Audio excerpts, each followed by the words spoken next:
Camaradas, reciban un cordial saludo en esta nueva cápsula del canal. El día de hoy vamos a hablar sobre un tema que está causando revuelos en redes sociales, que es la tierra plana, ¿no? Ya hemos hablado antes sobre la imposibilidad de que la tierra sea hueca, sobre la tierra maciza y en otras conspiranoias al respecto hemos desmentido en este canal. Lo hacemos como hemos explicado porque es una tradición de los marxistas. Engels en el anterior hizo lo propio, y cuando tú llegas y platicas con trabajadores convencionales, especialmente en países atrasados, se crean muy fácilmente este tipo de ideas, y al creerse ese tipo de ideas son más fáciles y más vulnerables las ideas del reformismo, las ideas de la derecha y cosas por el estilo. Así que por esa razón nos hemos visto también nosotros en la necesidad de luchar en contra de estas ideas. En particular, el día de hoy vamos a luchar en contra de esta extraña idea de la tierra plana, ¿no? Esta idea ya tiene miles de años que se discutió, que se abandonó, y ahora ha sido retomada por un grupo de youtubers radicalizados en ideas de cristianismo y cuestiones por el estilo. Ese es las desventajas que viene a traer cuando tú te vuelves un creyente y dejas de pensar y dejas de utilizar la ciencia, dejas de utilizar el cerebro y empiezas a tomar la religión y la fe, cuestiones por el estilo. Finalmente, quienes terminan pagando esas consecuencias son quienes aceptan ese tipo de cuestiones. Ya de eso hemos hablado en muchas ocasiones, ¿no? Pero hoy vamos a hablar del teorema egregio de Gauss y de la geoide. La geoide significa G, que significa tierra, Eidos, forma de, o sea, el problema de la forma de la tierra. Este problema lleva miles de años y ya ha sido resuelto. En este problema, o sea, de G, de la geoide, la forma de la, qué forma tiene la tierra, sobre la forma de la tierra, han participado miles de personas, en particular grandes matemáticos. Euler, Gauss, el mismísimo Bessel, gente de extremo talento. Si en efecto la Tierra fuese plana, toda esta gente con ese talento ya lo habría presentado sus resultados para todos los demás. Miren, de Gauss se llama que es el príncipe de las matemáticas, una persona que estaba menos del nivel de Newton, menos, pero no le hace sombra a cualquier otro matemático, ¿no?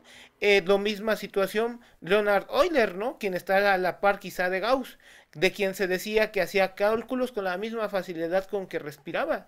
O sea, imagínense, todo este tipo de personalidades se les va a pasar en efecto que la Tierra es plana, para que esta bola de youtubers nos vengan a decir que la Tierra es plana. Pues ellos que están por arriba de Leonhard Euler, de Carl Friedrich Gauss y todo este tipo de personas. Yo personalmente no lo creo, y yo creo que debemos de ser conscientes de eso. Así que el día de hoy vamos a presentar este teorema de Gauss, el teorema egregio de Gauss. Es un teorema que tiene que ver con geometría diferencial. Viene esta palabra egregio del griego, y esta palabra significa ilustre, o sea, ese es el teorema ilustre de Gauss. ¿De qué quiere, a qué va este teorema? ¿Qué es lo que quiere este teorema? ¿Qué es lo que nos plantea este teorema? Nos dice que si tú tienes dos superficies y tú tienes una superficie con una superficie con una cierta curvatura y otra con otra curvatura, y tú presentas una isometría que vaya de esta superficie a la otra superficie, ¿qué significa isometría? Que significa una forma de proyectar puntos de esta superficie a esta forma de proyectar de esta superficie a esta otra superficie, y tú mides distancias en esta superficie, los puntos los proyectas a la nueva superficie y mides la distancia en esa nueva superficie, va a resultar que las distancias son iguales. Eso significa isometría, o sea, de igual medida, por eso se llama isometría. Del griego isos igual, metrón, que significa medida, o sea, de igual medida. Eso realmente lo que pasa ahí es que el producto interno se conserva, pero de eso vamos a hablar, y como consecuencia se van a conservar distancias, pero no es el momento adecuado para estar viendo los cálculos exactos. Lo que me interesa en este momento es las conclusiones del teorema egregio. Bueno, ya entendido lo que es una isometría, lo que el teorema egregio de Gauss nos plantea es que si hay una isometría entre estas dos superficies, entonces la curvatura tiene que ser la misma.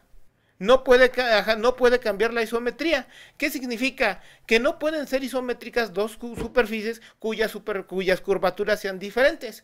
Un plano tiene curvatura cero. Una esfera tiene una, como por ejemplo los atlas, tienen una curvatura positiva, no cero.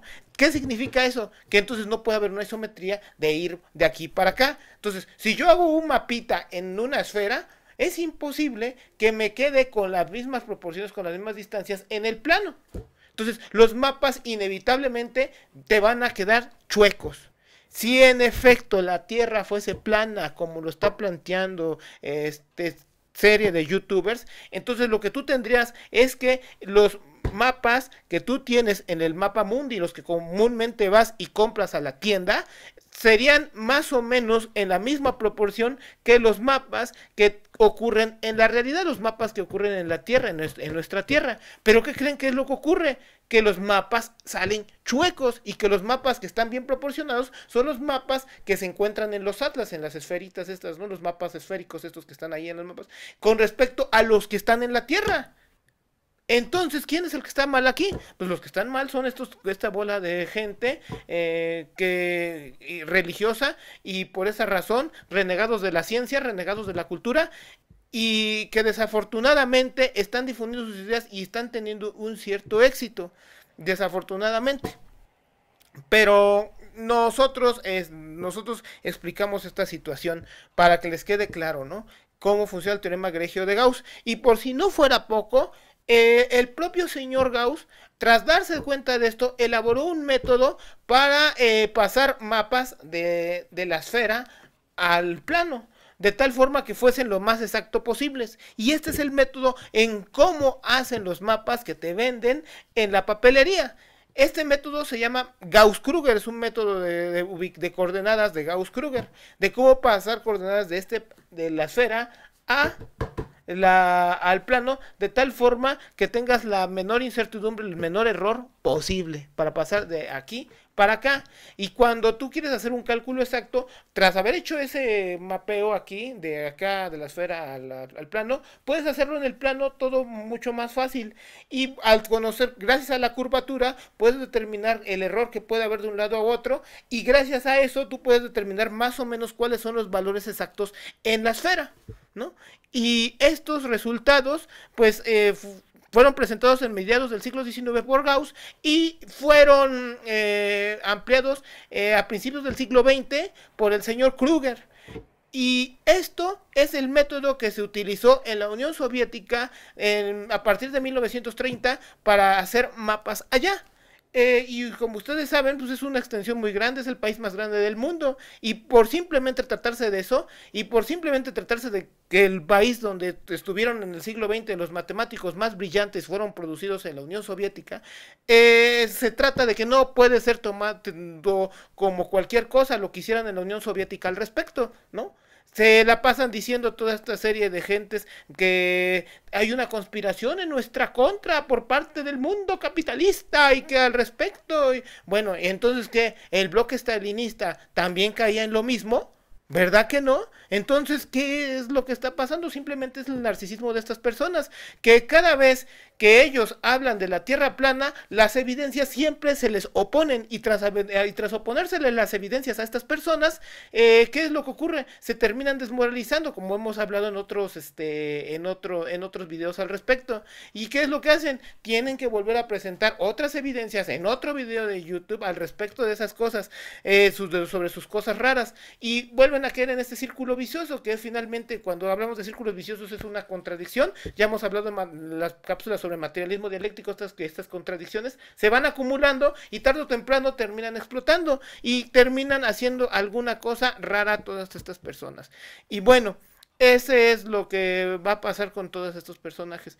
Muchas gracias. Queremos darle a César Buenrostro por las invitaciones que hemos recibido en su canal para hablar sobre cuestiones de ciencia y contra las pseudociencias y permitirnos escribir.